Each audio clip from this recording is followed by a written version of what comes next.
Bueno, vamos a presentar a la hermana que hoy nos va a conversar, nos va a hablar acerca de nuestras reglas. Ella es Débora, muchos de ustedes la conocen, Débora Ranieri. Débora profesó en la OFS en el 2016 y nos cuenta que se acercó a los franciscanos seglares después de una visita a la Basílica de Santa Clara en Asís. Es esposa y madre de 4 hijos, es abogada e investigadora en la Universidad Católica Argentina, se doctoró en el año 2017 con una tesis relacionada con los crucifijos en los espacios públicos. Actualmente es ministra de la Fraternidad Santa Isabel de Hungría de Cava y es además formadora regional de Cava La Plata. Le agradecemos enormemente a Débora su generosidad para estar disponible en el primer momento en que la hemos convocado para esta charla, este primer encuentro, y también les agradecemos a todos ustedes por estar esta tarde y vamos a ver entonces qué nos dice Dios a través de Débora, de nuestros hermanos, como nos ha hablado ya en la oración a partir de este momento. Débora, puedes comenzar entonces. Sí, bueno, muchas gracias por la presentación. Bueno, gracias primero por la invitación. Bueno, a Silvia, Enrique, gracias Judith por la oración. Creo que a muchos de ustedes nos hemos conocido a raíz de la misión que comenzó en la pandemia, ¿no es cierto? Que nos hemos empezado a conectar. Y bueno, luego el grupo del chat de WhatsApp de misioneros, porque muchos nombres de ustedes los reconozco por lo menos de ahí y de algunos otros encuentros. Quiero decirles que para mí es una alegría estar aquí entre ustedes y bueno, solamente intentaré compartirles aquello que yo sigo indagando y estudiando y preguntándome, no es que voy a dar, no quisiera que sea esto una clase, recién hablábamos antes con Alexis, me van a perdonar porque uno lamentablemente carga con el oficio que tiene, ¿no es cierto? Y de ningún modo quiero que esto sea una clase y menos un sábado a esta hora. Pero me da una alegría enorme ver hermanos, además que estén ahí en fraternidades y ver familias enteras con chiquitos, ¿no? Que estén compartiendo ahí una tarde de fraternidad. Una aclaración previa, cuando Silvia me dijo, bueno, queremos que nos hables de la regla para comenzar a ver luego más adelante en una formación de varios encuentros, empezar a conocer más algunos detalles de la regla. Digo, bueno, ¿por dónde? ¿Qué hacer?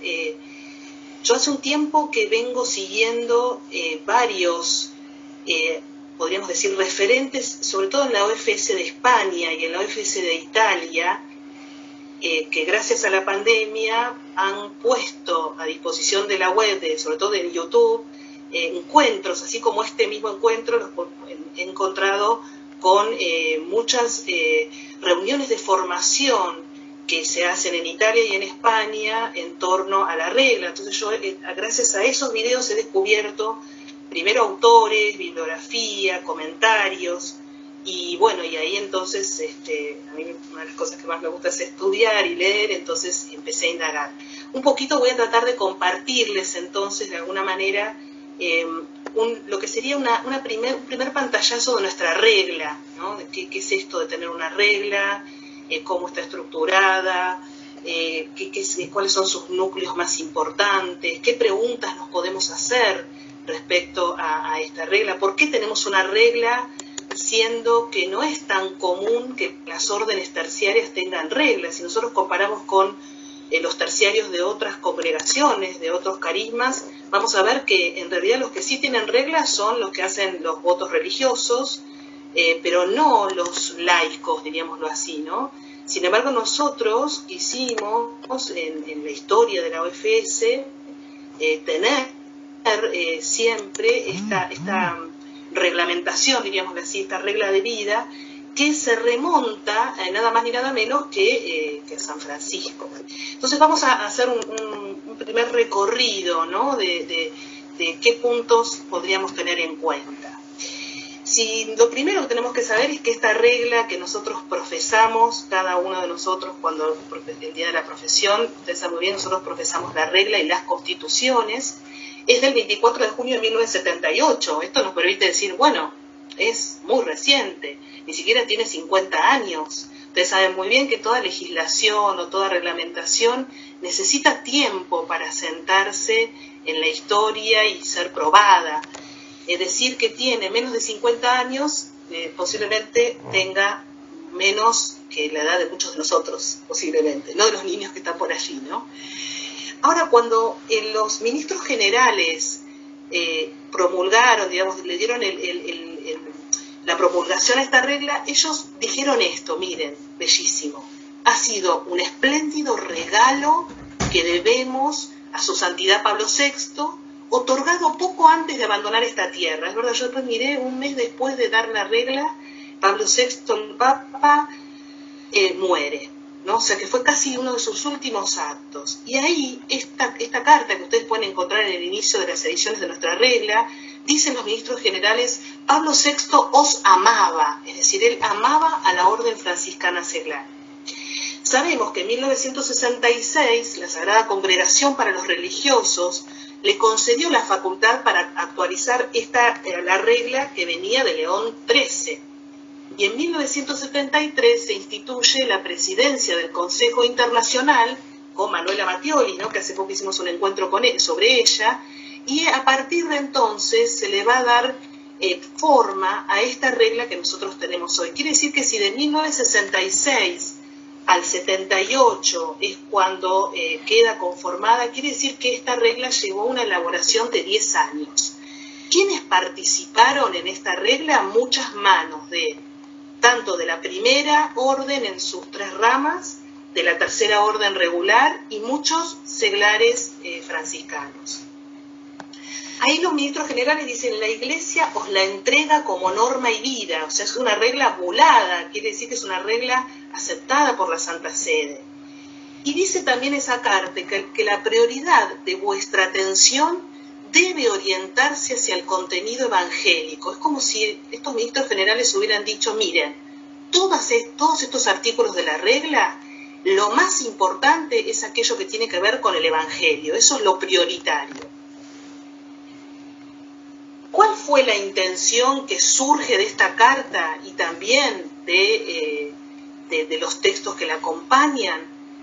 Salir de la regla de León XIII para renovar a los terciarios franciscanos en un intento del retorno a los orígenes. Esto lo dicen muchos. ¿Qué quiere decir retornar a los orígenes? Bueno, quiere decir nada más ni nada menos que volver a ese mismo espíritu que tuvieron los laicos que se acercaron a San Francisco para seguirlo y que porque ya tenían una vida de laicos, ya sea porque estaban casados o porque por su vida no se las permitía, le piden a Francisco seguirlo y él entonces, cuentan los historiadores, les va a dar una carta, ¿no? La primera carta a los fieles. Por eso nuestra regla tiene en su encabezado la primera carta a los fieles. Después voy a hacer una referencia a esto. Ahora bien, ahí sí, Enrique, gracias. ¿Qué es lo que a mí siempre me llamó la atención desde que entré en la OFS? Cuando me topé con estas palabras de Juan Pablo II, que en un discurso a la OFS en septiembre de 1982, ustedes saben que hay muchos discursos de los papas a la OFS en diferentes momentos de la historia. Esos discursos y esas palabras son muy lindas de leer. ¿Por qué? Porque el sumo pontífice nos dijo a lo largo de la historia cuál era nuestro rol como orden. Y leer lo que cada papa le ha dicho a la orden franciscana seglar a lo largo del tiempo enriquece mucho nuestra misión. En este discurso en particular, fíjense ustedes, el Papa Juan Pablo II dice que la regla es un auténtico tesoro en vuestras manos, sintonizado con el espíritu del Concilio Vaticano II, y que responde a cuanto la Iglesia espera de vosotros. Amad, estudiad y vivid esta regla vuestra, porque los valores en ella contenidos son eminentemente evangélicos. Vivid estos valores en fraternidad y vividlos en el mundo, en el que, por vuestra vocación, estáis involucrados y enraizados. Yo sé que Juan Pablo II no era franciscano, pero en estas palabras se resume de alguna manera la médula de nuestra vocación, ¿cierto? Primero, en fraternidad, en el mundo, aplicar los valores del Evangelio. ¿Qué quiere decir esto de que la regla recepciona el espíritu del Concilio Vaticano II? Podemos hablar muchísimas veces, muchísimos temas sobre esto, pero yo les diría que principalmente es el rol que el Concilio Vaticano II le va a dar a los laicos como transmisores, misioneros y evangelizadores. Un rol que quizás antes estaba más relegado a los religiosos. Es decir, todo lo que se llama el apostolado de los laicos, y que el Concilio Vaticano II va a dar varios documentos en torno a esto, es donde se enraiza esta visión de nuestra regla. Y por eso el Papa Juan Pablo II lo resalta. Bien, seguimos. 3 aspectos nos vamos a detener, para no cansarlos. Espero tenerlos atentos hasta el final y sí, obviamente, dejar lugar a las preguntas o los comentarios que quieran hacer. Un primer aspecto va a ser el histórico, en el que nos vamos a preguntar por qué fue necesaria una nueva regla. Siempre cuando hay un texto legislativo, lo primero que nosotros nos tenemos que preguntar, bueno, ¿por qué fue necesario? Si ya había una regla, la de León XIII, ¿no servía más? ¿Qué cambió? El segundo aspecto va a ser el formal, para entender un poco su estructura. Es como si hoy le vamos a sacar una especie de fotografía o película total a la regla para poder entender sus partes y su estructura, y después ustedes más adelante la van a empezar a analizar posiblemente en sus pedacitos. Y un tercer aspecto que podríamos preguntarnos más sustancialmente, cuáles son los núcleos de su contenido, es decir, qué elementos son aquellos que no podemos olvidar cuando leemos cada artículo. Bien, vayamos entonces al primer aspecto. El aspecto histórico es primero. Yo acá les pido que ustedes reparen en las fechas porque es importante. En 1215 se sabe que se escribió esta primera carta a los fieles. Esta primera carta a los fieles, que está dentro de nuestro prólogo, y que justamente cuando se decide incluirla en el prólogo de la regla, la intención de los franciscanos seglares era hacer notar que nosotros estábamos volviendo a los primeros tiempos de San Francisco, es una carta que sufrió una segunda redacción en 1221, que de hecho esta carta de 1221 tiene algunas partecitas de la regla nobulada de San Francisco, es decir, que hay ahí una cantidad de ideas que San Francisco fue desarrollando y que la va a perfeccionar en la segunda carta. Si yo les pregunto a ustedes cuál es la diferencia entre la primera y la segunda, ¿por qué nosotros tenemos la primera carta y no la segunda? Bueno, en realidad, miren lo que les voy a decir. Deberíamos nosotros tener la segunda carta a los fieles. ¿Por qué? Porque la primera carta es una carta que hace mucho hincapié en un espíritu de los penitentes de esa época que recalcaba mucho por la espiritualidad de ese momento el valor de la voluntad para seguir el Evangelio. Yo les diría que sería una espiritualidad muy voluntariosa. Por eso ustedes miran la carta, dicen, los que hacen penitencia les pasa esto, esto, esto y esto. Y los que no hacen penitencia les pasa esto, esto, esto y esto. Como si seguir a Jesucristo se reduciría de alguna manera en un esfuerzo personal penitencial que tiene que ver con un montón de actitudes, y que gracias a ese esfuerzo que nosotros hacemos, entonces seremos más semejantes a Cristo. Cuando se escribió la segunda carta, si ustedes la leen, van a ver, es muy interesante hacer una comparación entre estas dos cartas, se le introduce en el inicio, en el encabezado, un prólogo que es una especie de credo. ¿Qué se dice ahí en ese credo? Que en realidad la iniciativa siempre la tiene Dios. Es Dios el que llama al hombre, es Dios el que mandó a su Hijo, es Dios el que permitió que muriera en la cruz, es Dios el que lo resucitó. Y como respuesta a ese amor dado por Dios en su Hijo, los que se anotician de esa revelación hacen penitencia.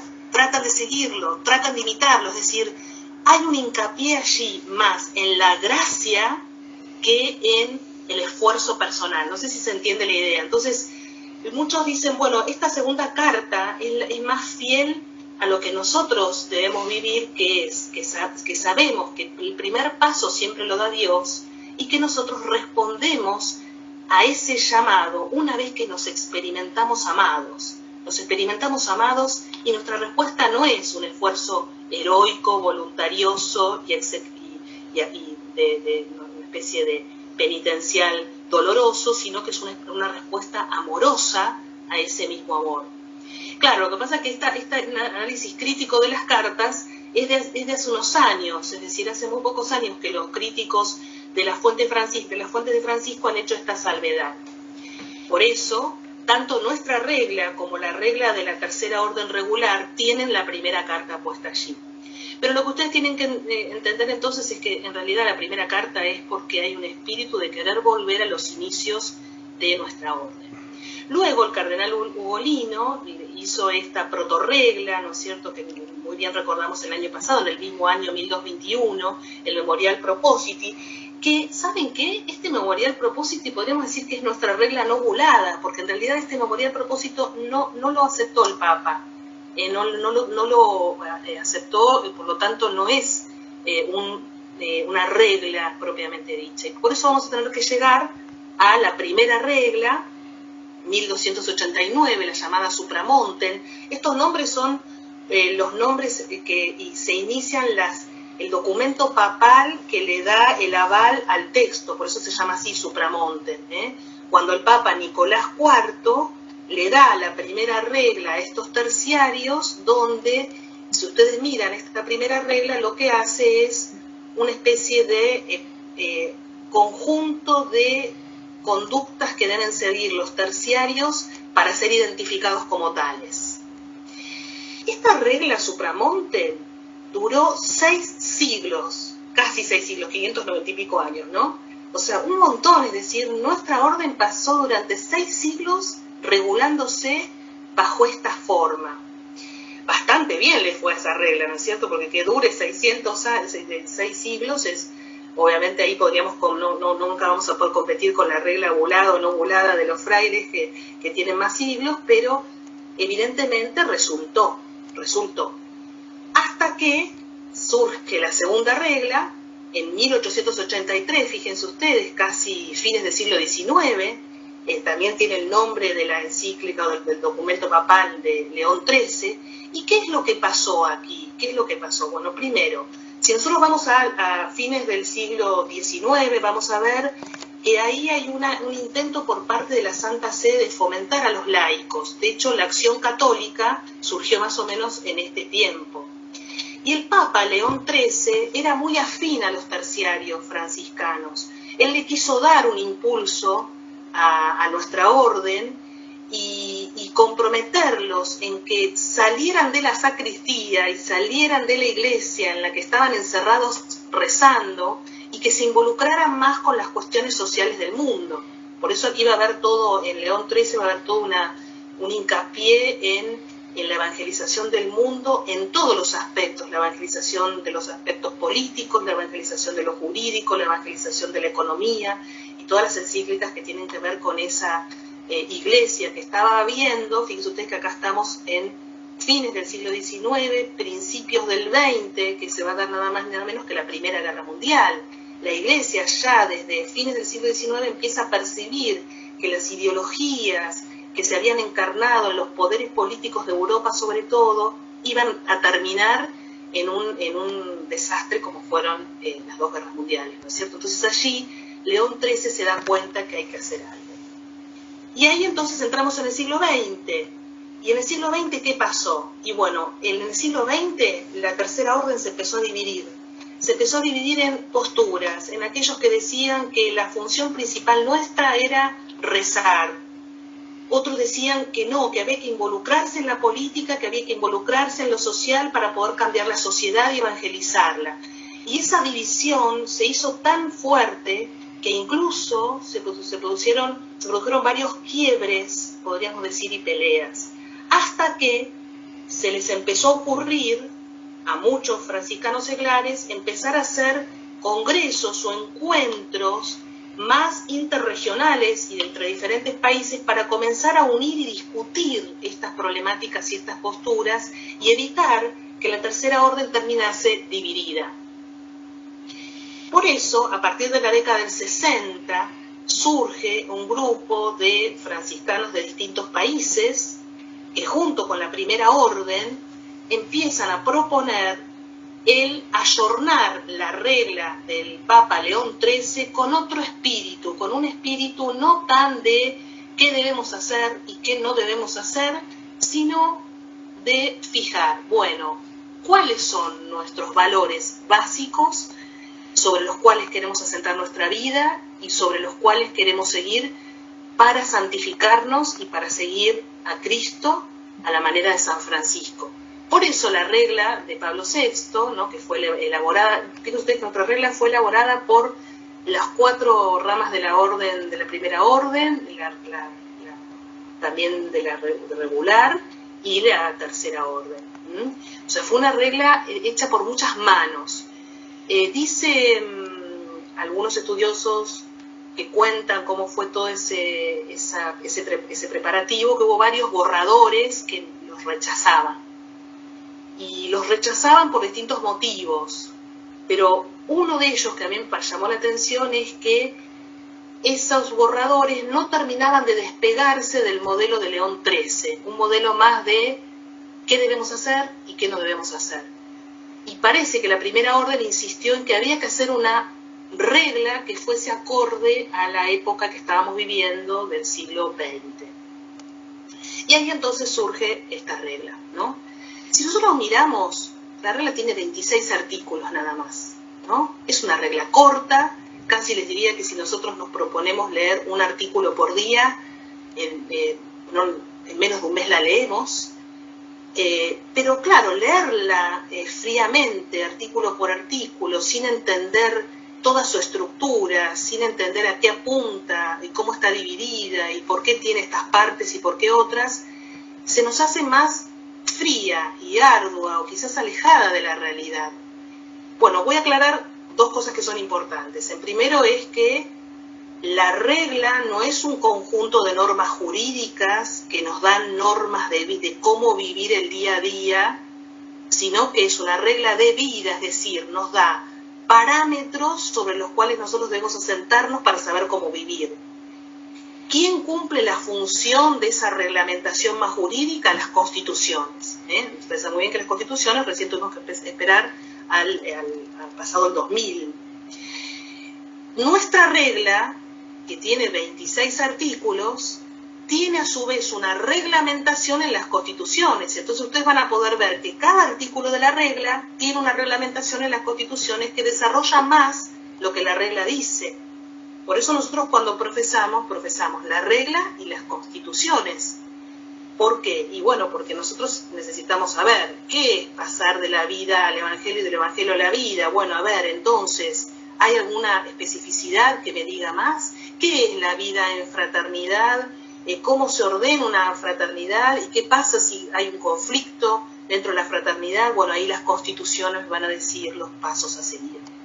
A esto nosotros le sumamos además los estatutos nacionales que se adaptan mucho más a la realidad de cada país. Los estatutos, las constituciones y la regla son un todo que intentan regular nuestra forma de vida. Bien, pasamos entonces al segundo elemento. La regla se divide en 3 partes. Aquí yo, Enrique, te voy a pedir que vayamos despacito a medida que yo, si te parece, te los voy nombrando, porque yo lo que quiero es que ustedes de repente tengan en sus cabezas la regla entera, los 26 artículos. Primero se divide en 3 capítulos la regla. Primer capítulo, que es la Orden Franciscana Seglar. El segundo capítulo, que ahora lo vamos a ver en qué contiene, que es la vida, y el tercero, la vida en fraternidad. Veamos un poquitito el recorrido de cada capítulo. El primer capítulo tiene 3 artículos. Son muy importantes estos 3 artículos. ¿Saben por qué? Porque acá nos definimos qué somos dentro de la Iglesia, cuál es nuestro rol, a quién obedecemos, cómo nos situamos dentro de la familia franciscana. Y fíjense que es muy interesante cómo está desglosado los 3 artículos. El primer artículo nos dice que nosotros somos parte de la familia franciscana. El segundo, nos definimos. ¿Qué quiere decir ser una orden franciscana seglar? No es menor que en este artículo se adopta una nueva denominación. La denominación de alguien es muy importante, así como es muy importante nuestro nombre, es muy importante entender por qué pasamos a llamarnos Orden Franciscana Seglar. ¿Dónde está el cambio de terciarios a Orden Franciscana Seglar? Bueno, la expresión seglar va a ser muy importante, es decir, somos franciscanos en el mundo. Y el tercer artículo, fíjense ustedes, asienta que nosotros nos basamos en esta regla, que cuando nosotros tenemos dudas de qué debemos hacer, debemos recurrir a la regla para saber dónde estamos parados. El capítulo segundo, ahí vamos al segundo, ahí te voy a pedir que vayamos despacito, que es el de la forma de vida.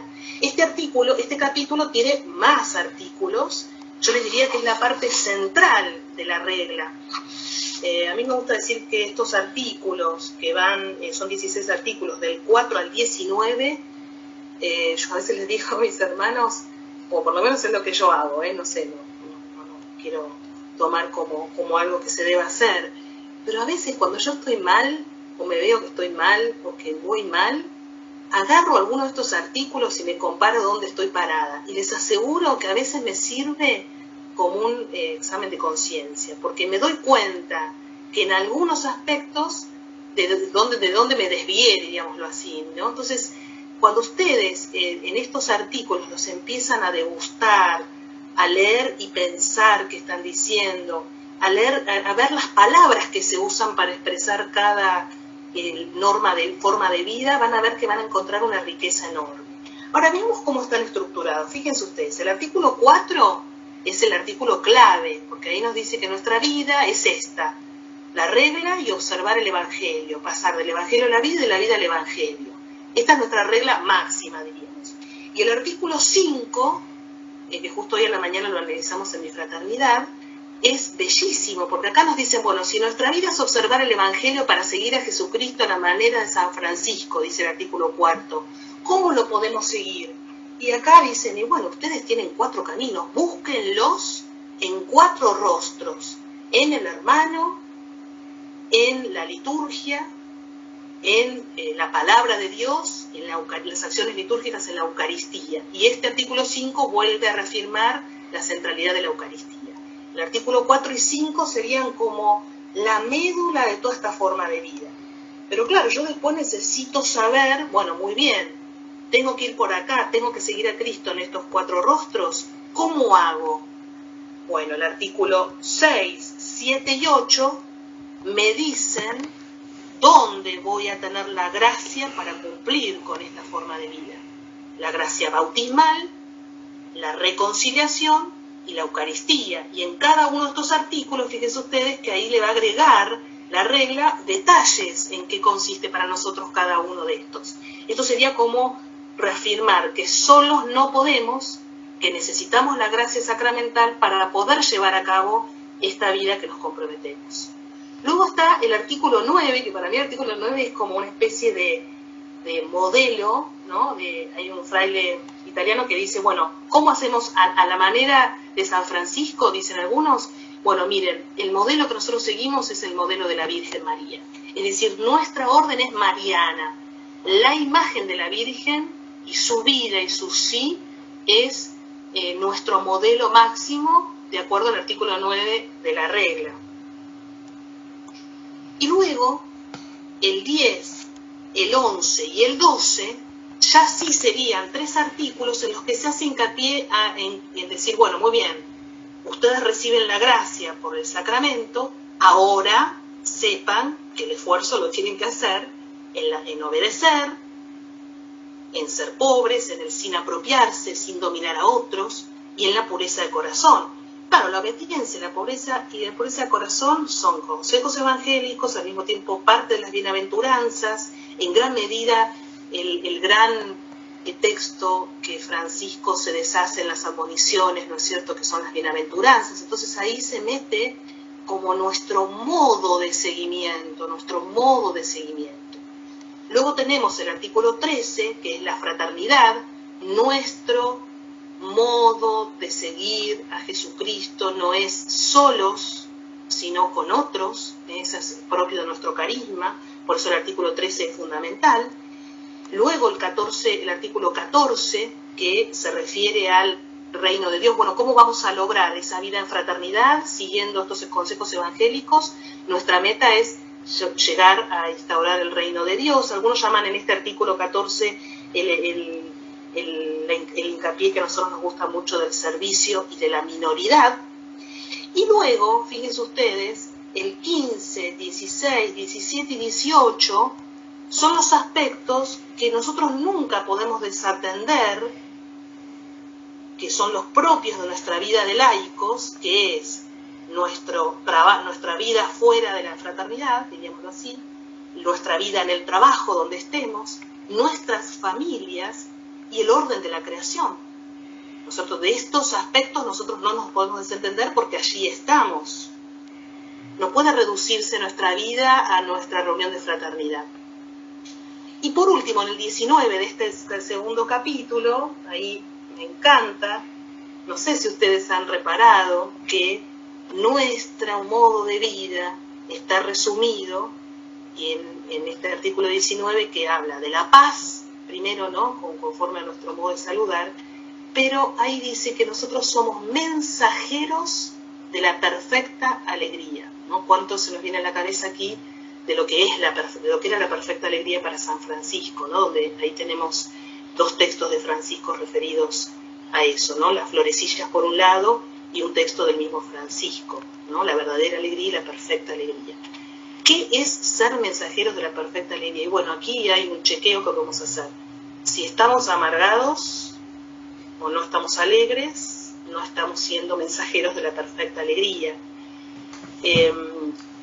Hay un fraile italiano, Franco Acele, que publicó hace poquito un libro donde comenta la regla, y él dice: los franciscanos seglares son mensajeros de la perfecta alegría, y así lo titula el libro que comenta la regla de manera maravillosa, siguiendo un poco el magisterio del Papa Francisco. Y luego viene la tercera parte, ¿no? El tercer capítulo, que es la vida en fraternidad. Aquí también se dan los esbozos mínimos de lo que es la vida en fraternidad. Son 7 artículos, fíjense ustedes. El artículo 20, los niveles de fraternidad, los tipos de fraternidad que hay: la local, la regional y la nacional y la internacional. Cómo se gobierna una fraternidad en cada nivel.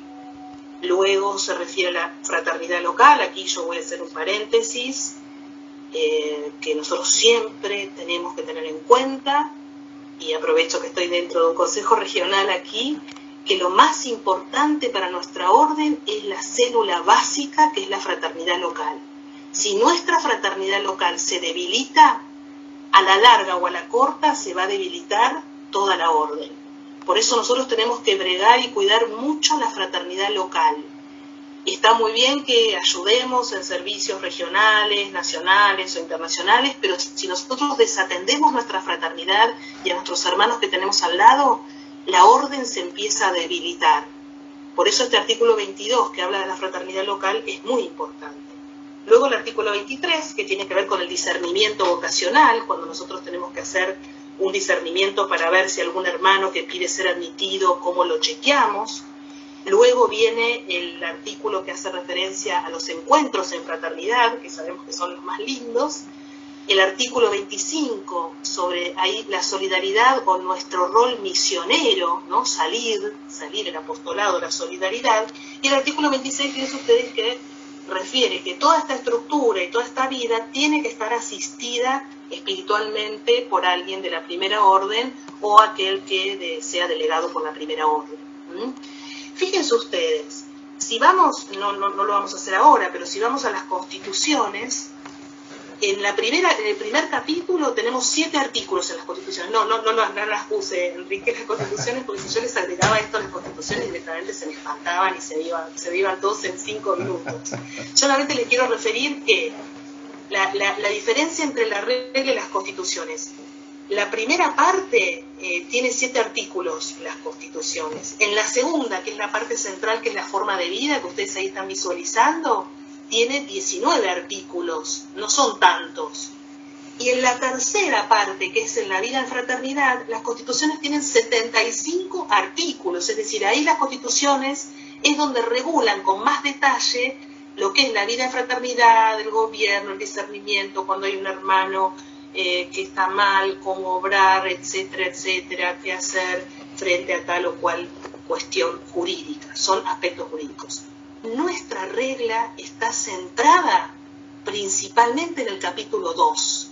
Ahí es donde nosotros tenemos que poner, hacer el hincapié y hacer conocer a los hermanos de todas las fraternidades en qué consisten esos artículos. Ahora fíjense ustedes, qué maravilla es verla así, la regla, ¿no? Porque ahí nos damos cuenta que, fíjense ustedes, tenemos que ver la foto entera cuando vivimos en fraternidad. No podemos ver solo una parte. No podemos hacer hincapié solamente en la parte jurídica de la vida en fraternidad y olvidarnos de la sustancia que es nuestra forma de vida. Tampoco podemos estar tanto en la primera parte de la regla peleándonos de qué hacemos con los frailes, con la primera orden, qué somos, qué no somos, porque en realidad ya estamos definidos qué somos. Este cuadro entero nos ayuda a nosotros a evitar los extremos, los fundamentalismos, los irnos de una punta a la otra, los hincapié. Yo diría, puede haber dentro de esta regla varios carismas, varios modos diferentes, y no lo sé, porque esta es la regla que nosotros profesamos. Entonces, lo que nosotros quizás podríamos hacer es decir, bueno, a ver, de todos estos artículos que integran la regla, ¿dónde yo estoy más fuerte y dónde yo me falta desarrollarlo?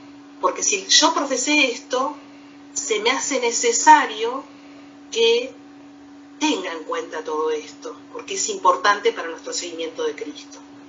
Bien, si te parece, Enrique, salimos del compartir la pantalla. Te agradezco el pasar así, esto es una gran ayuda. Antes de pasar a escucharlos a ustedes o las preguntas que quieran hacer, voy a hacer una última referencia a cuáles serían los núcleos esenciales, ¿no? De acuerdo a lo que han dicho. Benedetto Lino, que saben ustedes muy bien que es un franciscano seglar que se ocupó de escribir bastante sobre la historia de la regla, él dice que nosotros nunca debemos perder él llama la novitas franciscana. ¿Qué es la novedad? Es decir, ¿cuál es nuestra novedad dentro de la iglesia? ¿Qué es lo que nosotros hacemos de diferente con otras congregaciones o otros grupos dentro de la iglesia? Me parece muy interesante traer en la cuenta de esta novitas. Y él dice que en realidad nuestra novitas es sobre todo, una observancia perfecta del Evangelio en la condición en la que se encuentre cada uno, con un permanente compromiso de conversión. Y él dice que tan solo leer la carta a los fieles nos permite advertir esta conversión permanente. Es muy importante que conozcamos estos detalles. También dicen otros autores que lo propio nuestro, ¿saben qué es? Por más que esto esté capaz entero en el catecismo o en el Evangelio, me gustó mucho que lo he leído, es nuestro modo de obrar, nuestra manera de amar a Jesucristo y a los hermanos. En esa manera estaría lo propiamente nuestro, ¿no? Es como si alguien dijese, bueno, a ver, fuiste a la fraternidad y ¿qué hicieron allí? ¿Qué es? ¿Cómo me doy cuenta yo que la fraternidad te ha hecho algún cambio o alguna cosa de conversión? Y bueno, en el modo de obrar, en los gestos hacia los demás. ¿Y dónde? Y en todas partes. En mi casa, en el trabajo, en la persona que no me cae bien, en no reducir a la fraternidad, ¿no? Porque justamente somos seglares. Bien. Bien, Benedicto Lino dice que entonces nosotros seremos apóstoles, nuestra misión será apostólica en la medida en que esa forma de vida de la regla la hagamos ver a otros en el modo de obrar, hagámosla ver a otros en el modo de obrar. Bueno, creo que esto quería compartir con ustedes como un primer encuentro, que creo que es lo que Silvia me había pedido, y bueno, y escuchar lo que cada uno quiera compartir o preguntar. Bueno, Débora, muchísimas gracias. Y bueno, creo que como buena docente también nos ha quedado muy claro nuestra regla, cada una de sus partes, y que a su vez el todo, mirarlo como un todo, también es trascendente en nuestra vida, no quedarnos con alguna parte que tenemos predilección o con la cual nos sentimos bien. Vamos a abrir el micrófono, los hermanos que quieran hacer una pregunta, que quieren levantar la mano, y yo les voy dando la palabra para que hagamos una pregunta o quieren hacer algún comentario también acerca de lo que hemos escuchado. Espero que se animen. Claro. Si no quieren levantar la mano, por ahí no los estoy viendo a todos en la pantalla, abran nomás el micrófono y digan yo quiero hablar o quiero decir algo. Mientras van pensando, yo les cuento una anécdota. Justo hoy a la mañana, en mi fraternidad, hicimos una reunión y analizamos el artículo 5, vino por primera vez un hermano que hace más de 40 años que es profesor. Y él profesó con la regla anterior, ¿no? O sea, él entró, tenía 18 años cuando entró. Y nos contó una anécdota que me pareció tan representativa, ¿no?, de lo que a veces pasa. Dice que cuando tenía 18 años leyó algo de San Francisco, se enamoró de San Francisco, fue al fraile ahí en Pompeya y le pidió entrar. Él tenía la certeza de que no quería ser fraile y que quería ser laico. Y le pide al fraile que lo vincule con la fraternidad que se reunía allí. Y el fraile le contestó: no vayas ni loco ahí, porque está lleno de señoras grandes que lo único que hacen es rezar. Y vos sos muy jovencito y te vas a aburrir. Bueno, él dice, a mí cuando me dijo eso, me cayó el alma al piso, ¿no? Pero yo seguí insistiendo, y 2 años después, otro fraile, que había logrado que entraran unos jóvenes, lo hicieron entrar. Y él, desde allí, bueno, hizo toda su vida maravillosa dentro de la orden. Ahora, él dice que lo que él advertía en la regla de León XIII y esta regla, es que había un poquito en la regla de León XIII, poco estaba dado en los signos, ¿no? Se usaban hábito, se ponían, diríamos, determinados signos y símbolos que hacían más una semejanza de la tercera orden a los frailes, y esto hacía que entonces estuvieran más encerrados dentro de la iglesia y del convento y no tan comprometidos con lo que sucedía afuera, ¿no? Un poco, si nosotros leemos a lo que Manuela Mattioli le fue diciendo, ¿no es cierto?, en el desarrollo de esta regla, y lo que ella dice incluso cuando fue el 750 aniversario del nacimiento de San Francisco, es esto, ¿no?, impregnar el mundo donde estemos con el Evangelio, donde estemos, donde nos toque estar, primero con las conductas, luego con la palabra, ¿no? Y esto no es porque a veces parecería que uno se encierra en su fraternidad, en el rezar, en cumplir, que no está mal, al contrario, la oración en fraternidad es el alimento, ¿no es cierto? No estoy diciendo para nada esto. Al revés, si solamente vamos a misionar y no rezamos, también se seca, ¿no es cierto?, el amor y el ardor, ¿no? Porque es permanente. Por eso el artículo 5 de los 4 rostros de Cristo, ahí nosotros no debemos olvidar ninguna de las 4 patas, ¿no? El hermano, la liturgia, la Eucaristía, la palabra, ¿no? Si nos olvidamos de uno de ellos, y nos podemos desbandar, ¿no es cierto?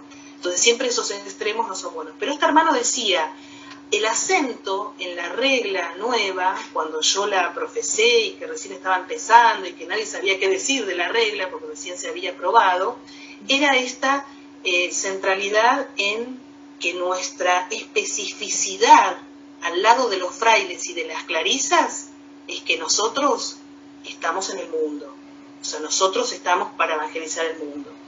No estamos para solamente contenernos a nosotros y consolarnos y cuidarnos unos a otros, sino para donde estemos, donde Dios nos ponga. A veces puede ser nuestra propia familia, nuestros propios hijos, nuestra familia cercana. No hay un único otro, ¿no? No hay un único otro. Y obviamente el otro siempre es el más cercano, no el que, también el que yo pudiera buscar a misionar, ¿no? Pero el más cercano es la misión siempre sirve para salir del acomodamiento, ¿no? Del aburguesamiento, diríamos así, ¿no? El otro día escuchaba un fraile que decía: cuando nuestra alma se empieza a enroscar en nuestros propios pensamientos y timideces y debilidades, hay que hacer una obra de misericordia y salimos de ahí, ¿no? Vamos al que está sufriendo y salimos, y Dios nos saca, nos rescata, ¿no? Por eso la misericordia ahí está presente también en nuestra regla. Pero bueno, un poco para entender, yo no sé si aquí hay algún hermano que haya profesado la regla anterior. Yo ahí veo a Juan José Esteve, pero no digo Juan José que por tu edad, pero digo, no sé cuánto hace que vos estás en la orden. Yo hace más de 55 años que estoy en la orden. ¡Wow! Yo he profesado con la regla anterior, pero después, cuando he cumplido 10 años dentro de la orden, he vuelto a profesar con la regla nueva. Ajá. Y yo me acuerdo que nosotros no éramos de estar adentro de la orden, sino que salíamos, porque en esa época yo tendría 15 años y bueno, toda mi familia ha sido franciscana, y trabajábamos para distintas capillas. Ajá. Y se iban formando las capillas detrás del río, y había una señora ya muy que hablaba medio con palabras quichua y decía: ay, hoy nos toca chimpar el río para ir a tal capilla. Ajá. Y bueno, en las capillas se iba con el sacerdote. Me acuerdo que estaba un padre cordobés que nos acompañaba, y él, así sea en un palo, armaba su altar y daba la misa. O sea que nosotros hemos sido de salida, como dice el Papa de ahora. Pero después han venido otros sacerdotes y nos decía: no sean calientes silla, vayan y trabajen. Y otros nos decían: alégrense en el Señor en todo momento. ¿Por qué? Eran las palabras de San Francisco, y a veces ellos no explicaban y no decían, porque San Francisco bien lo dice: no tenemos que ser franciscanos adultos, de mal gusto, de ponernos tristes, sino más bien estar alegres, contentos.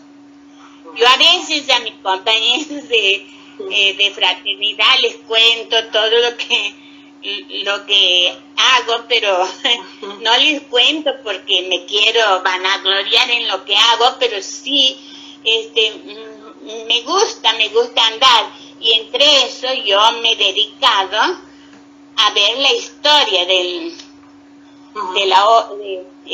la regla, y desde esta semana he empezado a escribir partes que nadie me ha dicho nada hasta el momento, que voy contando la historia de lo que vos has dicho, ¿visto? De Nicolás, de León, y sobre todo León XIII, que sigue insistiendo en las prohibiciones y en las mal. Para él veía malo las danzas, y había sí.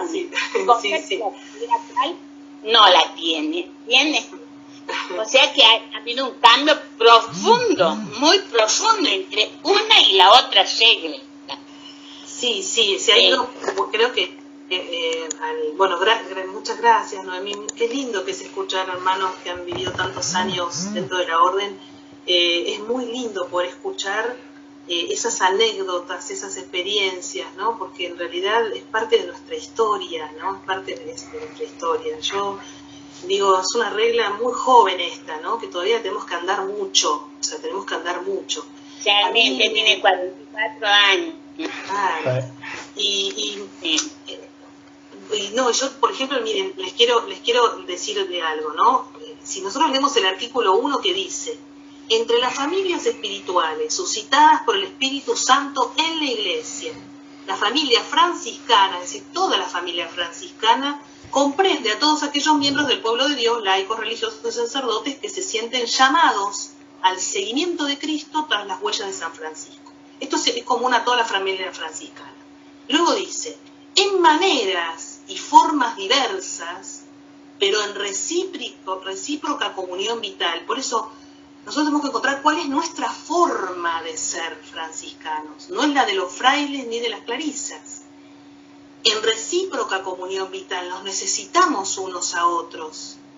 Todos ellos se proponen hacer presente el carisma del común seráfico Padre en la vida y en la misión de la Iglesia.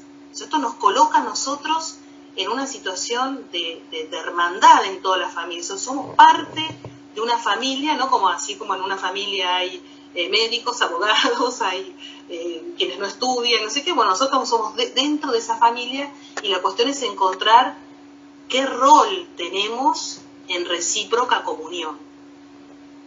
Después, el artículo 2 nos ubica bien, ¿no? en que nuestra vida es una asociación que se configura como una unión orgánica de todas las fraternidades. O sea, nosotros somos miembros no de solo la fraternidad local, de todas las fraternidades del mundo, ¿sí? O sea, somos parte de una gran cantidad de personas que, inspirados por San Francisco y el Espíritu Santo y el Evangelio, buscan incesantemente esto. O sea, tenemos que ser conscientes de que no nos encerramos en un grupo local nada más, ¿no?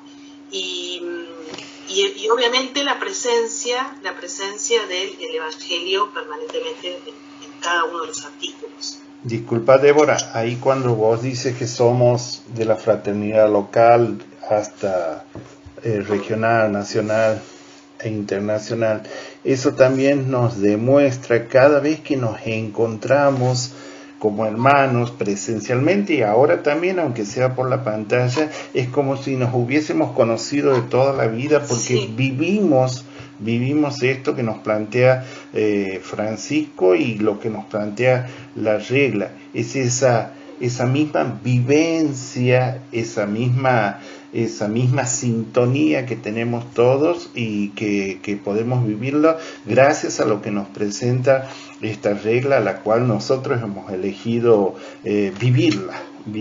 Sí, tal cual. Hay un algo, ¿no? Hay un algo que capaz no lo podemos describir, que incluso nos une al modo de ser de otros hermanos de otros países, ¿no? Bueno, yo no conozco hermanos, no sé, de los países orientales, cómo pueden ser con culturas tan diferentes, ¿no? Pero yo me imagino que una fraternidad en Japón, si nosotros vamos, y debemos ser parecidos, ¿no? Porque, o sea, hay algo que nos hace asemejarnos más allá de lo local, ¿no? De lo cultural. Y yo diría que ese algo, o por lo menos es lo que deseo, sea un ánimo de alguien gozoso, alegre, pero no alegre de manera adolescente, ¿no? O sea, superficial. Esa alegría, ¿vieron? Esa alegría cuando hay personas que están asentados en que, a pesar del dolor, a pesar de lo que les haya tocado, hay una certeza de que somos amados por Dios de manera absoluta, y que esa noticia, solo esa noticia, nos da una alegría que no las puede quitar nadie, ¿no? eso es sobre lo cual nosotros siempre tenemos que volver. Y por eso evitar, yo siempre digo, ¿cuál es la mayor, podríamos decir, el opuesto a la alegría? No es la tristeza, porque la tristeza, hay una tristeza que a veces puede ser buena, ¿no? Cuando cometemos algo que hacemos mal, es la amargura, ¿no? La amargura es lo contrario de la alegría, porque la amargura, ¿vieron? La amargura es cuando uno ya nada ve bueno, se pone desesperanzado, no vemos el bien que hay alrededor, no rescatamos, y eso es cuando el alma se amarga, y la amargura es algo de lo cual hay que salir rápidamente, ¿no? Por lo menos rezarlo primero, porque la amargura nos puede llevar a incluso no gozarnos del bien que recibimos. Creo que es eso, pero bueno, además del paz y bien que nos caracteriza, el gozo, ¿no? Y hoy escuchaba una hermana de mi fraternidad que hablaba de un sacerdote que ella le había hecho mucho bien, y ella decía que lo que le había más llamado la atención de este sacerdote era la sonrisa que siempre tenía puesta en su cara, ¿no? Esa sonrisa de... Creo que a veces eso uno lo ve en muchas personas que están con una sonrisa que resplandece, y uno lo ve mucho en las clarisas, por ejemplo, en las monjas. Bueno, eso es un indicio de quizás que sea nuestro carisma, ¿no? Pero no sé, Juan José, si querías decir algo, capaz yo te corté por tus años. No, yo profesé con la regla actual, profesé en el año 2002. Así que, bien. Si bien tengo 80, sí. de la pantalla, pero no, profesé con esta regla. Bueno, está bien. No, a mí me pregunto porque lejos de ser para mí algo más grande, yo he aprendido muchas de las cosas más importantes de la orden, la he aprendido de los hermanos más grandes, ¿no? De los hermanos que capaz ya tienen un montón de problemas o sufrimientos o que han vivido muchas experiencias incluso amargas, y cómo encaran la vida y cómo lo ven, para mí es un testimonio enorme, ¿no? Bueno, eso ustedes lo saben, porque en todas las fraternidades siempre tenemos hermanos más grandes que nos dan ese testimonio, que frente a lo que les toca vivir nos enseñan, ¿no? Cómo hacer. Roberto, estás levantando la mano, qué lindo verte. ¿Cómo estás? Hola Débora, muy bien, estoy muy bien, muchas gracias. Divina todo el encuentro. Quería preguntarte, sí. es medio una pregunta y medio que un poco ya has respondido también, ¿no? Pero teniendo en cuenta esta cuestión de que de la estructura, de que sí. qué tan importante es sabernos parte de una orden internacional, y no solamente internacional a modo Mercosur, sino América y mundial, claro, exactamente, total, sí. Una estructura gigantesca, pero sabernos partes importantes, porque somos una parte importante de la fraternidad local, una parte importante de la fraternidad regional, y así, sabiéndonos exactamente eso, una parte importante, y así como vos nos has mostrado la regla, dándonos esa estructura gigante, digamos, mostrándonos esa estructura gigante en una sola imagen, y que esa sola imagen también hay de la orden, sino que, pero también es muy importante, o sea, lo veía muy importante también, esto de desglosar artículo por artículo, porque así como uno es parte importante de la orden mundial, también cada artículo es importante de esto. Sí. Y teniendo en cuenta esto que venías hablando de la perfecta alegría, sí. Es algo de lo que yo personalmente no he encontrado material profundo. Es algo que, o sea, desde florecillas, desde diferentes formas, medio en cuento, he podido leer eso, que me parece que es algo brutal, porque sí.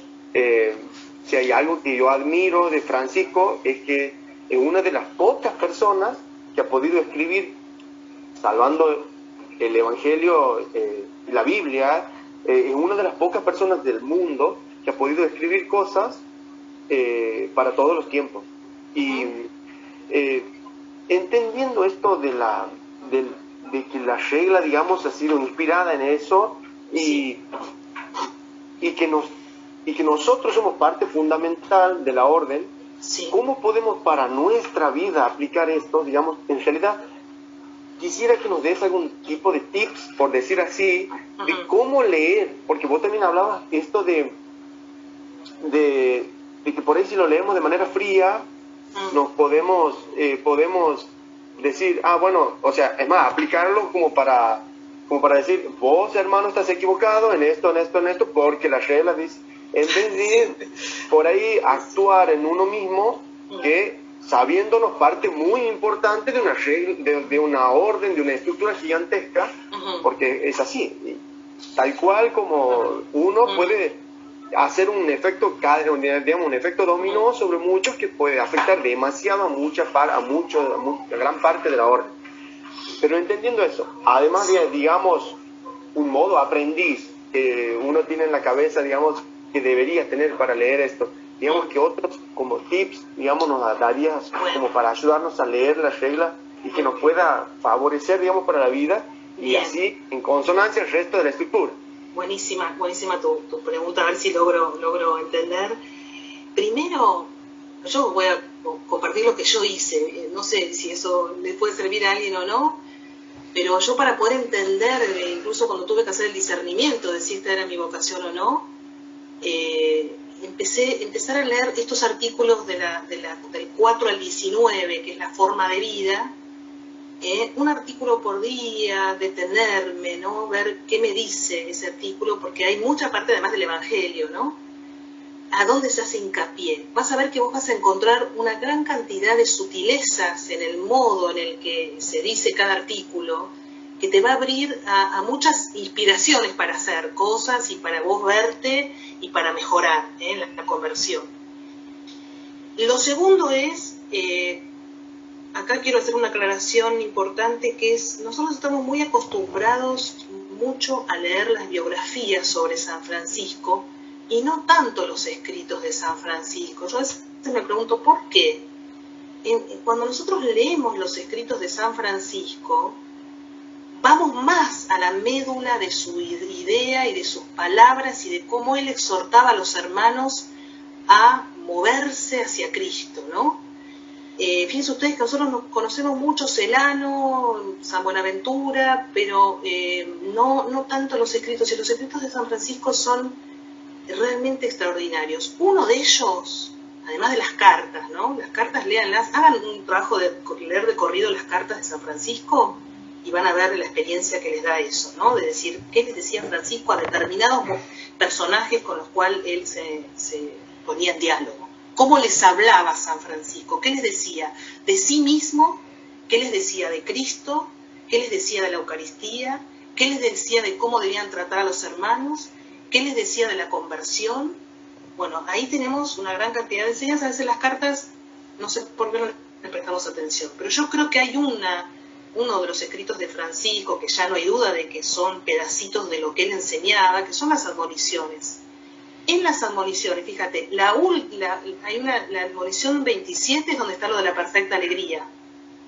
Para vos entender qué era la perfecta alegría o verdadera alegría para San Francisco, nosotros realmente tenemos el relato de las florecillas, que es un relato que llegó después y lo que se acordaban de lo que Francisco decía, ¿sí?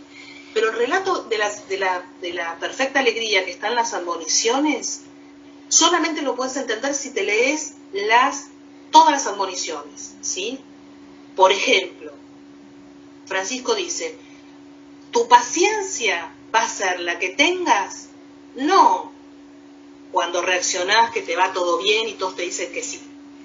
Vos tenés tanta paciencia como reaccionás cuando te son adversos, los que te quieren, los que te mandan, o sea, hay esa paciencia que vos mostrás, hay, y no tenés más que esa, ¿sí? Bueno, hay un autor italiano, Pietro Maranesi, que hizo una glosa de cada admonición. Yo estoy haciendo de a poquito la traducción de cada una de estas admoniciones, porque me parece que es un material muy bueno para trabajar en fraternidad, donde muy bien Maranesi muestra que San Francisco conocía muy bien el alma humana y la psicología, y aquellas trampas que a veces nosotros nos ponemos en lo espiritual. Él era muy riguroso con aquellos que rezan, pero después no son capaces, ¿no?, de hacer tal o cual actitud. Y era bastante, a ver cómo decirlo, transparente, sincero, sin vueltas. Yo me lo imagino a un Francisco que uno se encontraría con él y que te diga algo de lo que dicen las admoniciones y uno quedaba diríamos, interpelado. ¿Sí? Por eso las admoniciones son exhortaciones, ¿no? En realidad las admoniciones se llaman avisos espirituales, es decir, son como movimientos, o sea, consejos que Francisco daba a medida que le iban preguntando sobre distintos problemas, ¿sí? Y fíjate que ahí él hace en muchas de las admoniciones un desglose de las bienaventuranzas. Por eso yo decía, la centralidad yo creo que uno de los evangelios que más Francisco habrá meditado son las bienaventuranzas. Ustedes saben que San Francisco no leía la Biblia directamente, sino la de la liturgia, porque en el siglo XIII no había una Biblia, ¿no?, como el Concilio de Trento, que es posterior. Él leía lo que escuchaba en la misa y en la liturgia. Esa es la Biblia que él conoció. Y si nosotros miramos las bienaventuranzas, que es bienaventurado el pobre. ¿Cómo se puede ser pobre un bienaventurado un pobre, ¿no? ¿Qué quiere decir? ¿Dónde está ahí la médula de la vida cristiana? En el que llora, en el que es perseguido, en el que parecería, ¿no?, una cosa difícil de entender, si no es obviamente a través de la gracia, ¿no?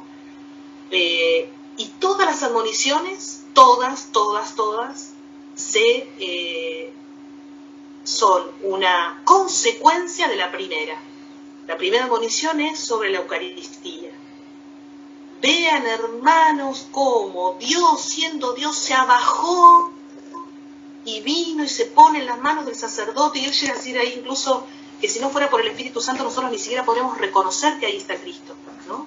Y dice, y entonces Maranesi dice, este fraile que me gusta mucho cómo lo explica, nuestra vida fraterna y nuestra vida cristiana no tiene que ser otra cosa que una consecuencia de la Eucaristía. Lo que vemos en la Eucaristía, lo que comemos y experimentamos, esa relación con Dios, lo debemos trasladar a los demás. Él dice incluso una forma eucarística de las relaciones fraternas, ¿sí? Ahora, ¿qué implica eso? ¿Implica ser bonito, no callar, no decir la verdad y aguantarnos cualquier cosa? Cristo no era así, ¿sí? Implica buscar relaciones humanas sanas, cristianas, ir a la verdad, ir a la médula de nuestra vida. O sea, no por eso somos activos, ¿no? Nuestra vida es muy activa. Obviamente buscando la manera, la forma y todo. Pero yo lo que te diría, Roberto, es que a mí por lo menos las admoniciones me han iluminado en muchos aspectos. Vuelvo a decir, sabemos que tenemos que amar. Muy bien, la pregunta es ¿cómo? ¿Cómo? ¿No? ¿Cómo? Bueno, el cómo, que es el carisma, tenemos que ver qué nos dijo Francisco, ¿no?, sobre eso, el cómo ante esto, el cómo ante aquello, el cómo ante todo, ¿no? Esa forma que a nosotros de a poco, con los años de profesión, la vamos haciendo carne, es lo que tenemos que discernir. Ahora, hay que hacerlo consciente, o sea, no alcanza con, bueno, ¿no es cierto?, con un mero voluntarismo, hay que hacerlo consciente. Y bueno, y después las oraciones de San Francisco. Volvamos a rezar las oraciones que él compuso, ¿sí? ¿Y? Veamos cómo se refería él a Dios Padre, ¿no? La paráfrasis del Padre Nuestro, por ejemplo. Esa paráfrasis del Padre Nuestro, miren, hagan la prueba de rezarla, aunque sea 1 o 2 veces por semana, delante del sagrario. Yo les aseguro que ese texto es de una riqueza. ¿Saben ustedes que para Cristo, cuando le preguntaron cómo tenemos que rezar, él dijo, recen así, nos dio el Padre Nuestro, o sea, es la oración más perfecta. Y Francisco la glosó, le puso un montón de palabras que le surgían a él en la contemplación de ese Dios Padre, ¿no? Leamos esa paráfrasis del Padre Nuestro y van a ver que ahí tenemos una riqueza donde él abarca todo, ¿no? Cuando él dice, danos hoy el pan de cada día, tu Hijo Jesucristo, o sea, el pan de cada día él lo atribuye a la Eucaristía. Cuando dice perdonar y le pide a Dios, y si lo que yo no puedo perdonar, ayúdame vos perdonarlo, la necesidad de la gracia, la centralidad de la gracia, que no está todo en nosotros y en nuestro voluntarismo. Bueno, creo un poco eso. Y después ahora veo que Roberto salió, ¿no? Se desconectó, no sé si lo aburrí con la respuesta o lo mandé a leer muchas cosas, pero lo otro que yo creo que quiero contestarle es que somos nosotros importantes en relación con los otros órdenes, el regional o el nacional o el internacional. Leamos bien la regla, lo que dice sobre esto, ¿sí? Todos los niveles por encima del local, sea regional, nacional o internacional, tienen que estar al servicio de la fraternidad local y no al revés. Si nosotros lo miramos al revés, y nos vamos a equivocar. ¿Por qué nos vamos a equivocar? Porque vuelvo a decir, lo que importa es cada hermano que está en la fraternidad, su conversión y su seguimiento a Cristo en fraternidad. Si yo debilito esa célula y me empiezo a ocupar en otros órdenes, o los otros órdenes le exigen a las fraternidades locales algo que las fraternidades capaz no pueden hacer, o nos ponemos muy rigurosos, y bueno, yo puedo llegar desde un orden superior a destrozar una fraternidad inferior, ¿sí? Acá rige lo que se llama el principio de subsidiariedad. Miren, esto es propio del pensamiento cristiano incluso en lo político, ¿sí? Primero el individuo, la persona y la sociedad básica. Luego la escuela, el Estado, ¿no? El sistema internacional, no al revés, ¿sí? A veces, yo creo que por inocencia muchas veces, o porque, bueno, a veces miramos lo que nos han enseñado otros, tendemos a creer que la fraternidad local está para servir a la región, y la región para servir a la nación, y la nación para servir al ministro internacional. No, al revés, totalmente al revés. Entonces sí, debemos ser conscientes. Esto a nosotros nos pone en protagonistas en este sentido. Lo que yo haga dentro de mi fraternidad local y como yo logre que esa fraternidad salga adelante, va a repercutir en toda la orden y no al revés, ¿no? Ahora, ¿para qué están esos niveles superiores? Y para ayudar a los inferiores cuando el inferior no puede. El principio de subsidiariedad, alguien no puede por sí solo salir adelante, bueno, recurre al superior para que el superior le dé las herramientas que él solo no puede lograr para solucionar. ¿Y para qué? Y para que esa fraternidad siga existiendo y sea vigorosa y sea una luz y sea que evangelice por donde está. Yo siempre digo, ¿no? ¿Cuánto mejor estaría en Argentina si tuviésemos, no sé, somos 60 fraternidades activas o más, no sé cuántas somos en este momento. Si tuviésemos, no sé, 500 fraternidades en cada barrio. O sea, miren, en Cava La Plata, que es mi región, tenemos 6 fraternidades activas nada más. Debería haber una fraternidad en cada parroquia, en cada barrio, porque cada fraternidad implica que a su vez ese hermano que está allí, que se alimenta en esa fraternidad, que se fortalece en la fraternidad, luego evangeliza donde está, ¿no? Miren el rol importante que tenemos, ¿no? No somos una célula ahí aislada que no tiene una... Y bueno, y ahí después tenemos que preguntarnos, bueno, ¿qué hacemos para la promoción vocacional? ¿Cómo somos y cómo recibimos cómo nos ven de afuera, ¿no? El año pasado, cuando mi fraternidad perdió un lugar para poder reunirse, nosotros nos reuníamos en un hogar de ancianas y obviamente no podíamos ir allí por la pandemia, y empezamos a buscar un lugar físico para reunirnos, porque nosotros nos dimos cuenta que necesitábamos vernos, que no nos alcanzaba con el Zoom. Y yo ahí, miren, sufrí la experiencia que fue la siguiente. Empecé a ir por todas las parroquias de mi barrio y yo les decía, quiero un saloncito en su parroquia para una fraternidad seglar franciscana. ¿Qué es eso?, me decían los párrocos. Nadie conoce nuestra orden. No somos conocidos. ¿Qué es eso?, me decían. ¿Qué es? Más de uno me miró con cara diciendo, es una secta, ¿no?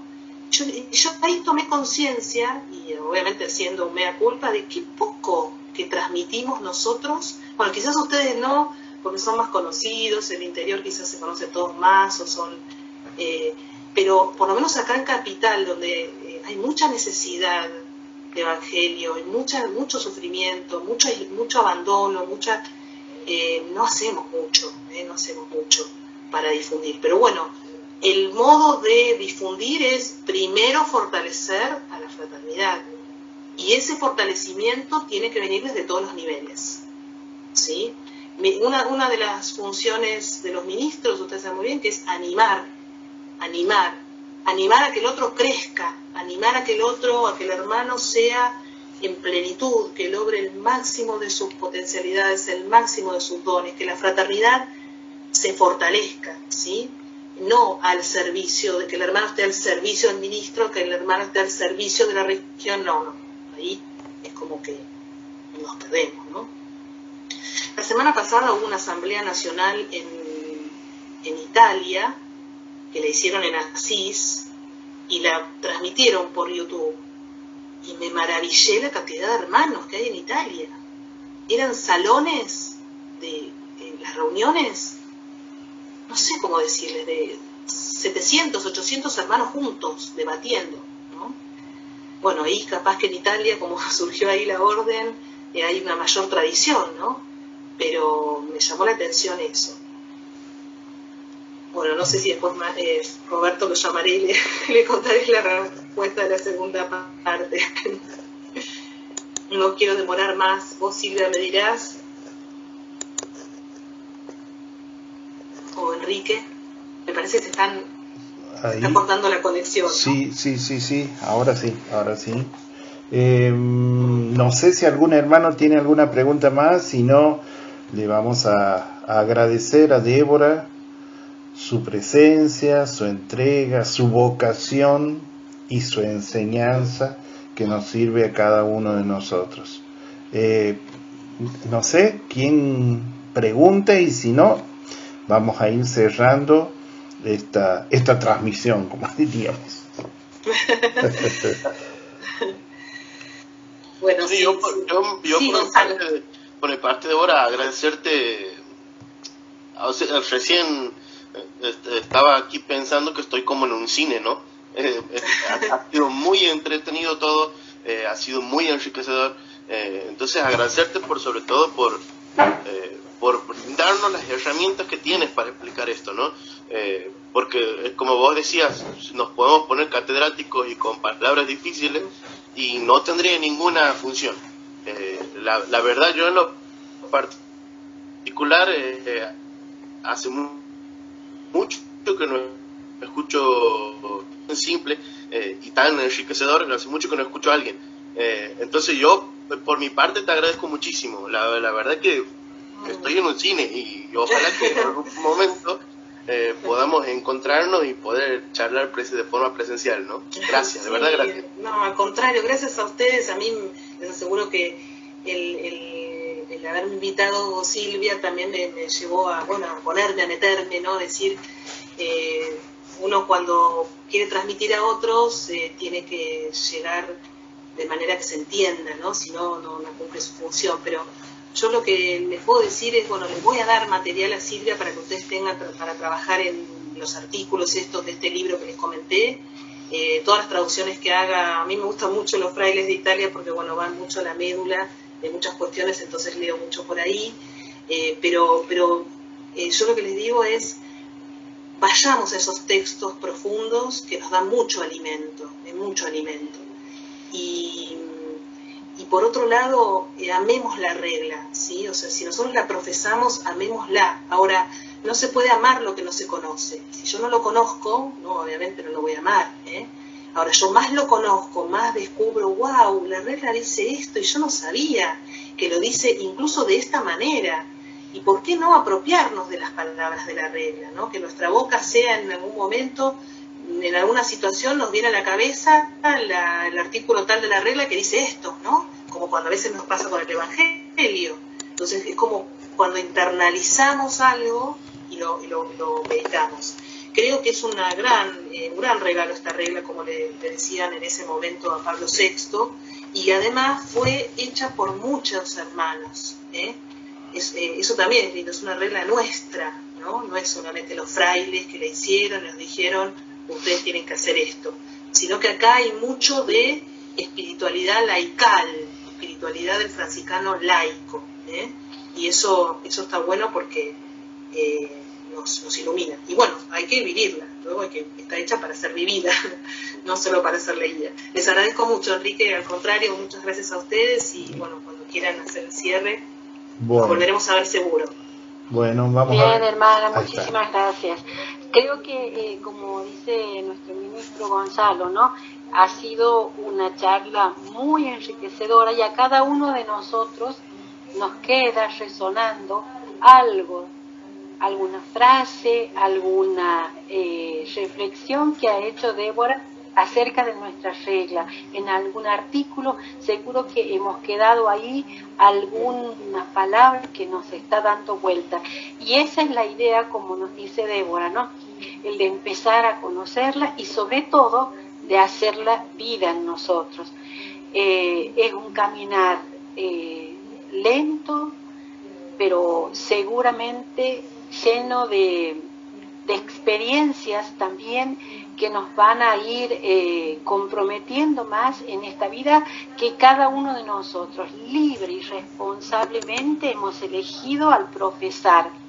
Y para los hermanos que están iniciándose en el camino, darles el mayor de los empujes, de decirles que la vida esta que nosotros hemos elegido, que es seguir a Cristo con el carisma de Francisco, es lo más hermoso que nos ha tocado en la vida, porque lo hemos elegido, como decía Débora, hacerlo todos juntos, en fraternidad, acompañados de mi hermano, del que está en la fraternidad, que es como yo, que siente lo mismo, que estamos palpitando lo mismo y que, como decía Enrique, estamos en sintonía, aunque no nos conozcamos, aunque estemos separados por una provincia o por un país o por un continente. Entonces, la propuesta es el seguir formándonos, seguir caminando, el alentar cada uno de estos encuentros muy necesarios y además el particular, el personal nuestro de cada uno, tener la regla como también un libro de encuentro, no sé si diario, pero al menos semanalmente, hacer nuestra lectura meditada, tranquila, silenciosa, que seguramente va a tener gran provecho en nuestra vida. Bueno, ahí están dejando muchísimos mensajes. Sí, estoy leyendo, ¿no? Gracias a cada uno. A ustedes les agradezco. Todo muy lindo. ¿Quiere alguien más decir algo? Para no robarles más tiempo del planificado, del estipulado, no sé si quieren abrir el micrófono y bueno, y nos despedimos como cuando hemos entrado. Darle gracias a Dios por permitirnos este momento de encuentro, como hemos dicho, de formación, y pedirle que nos ayude, que nos aliente también en lo que nos queda de camino durante este año y en el próximo trienio. Paz y bien, hermanos. Paz y bien, muchas gracias.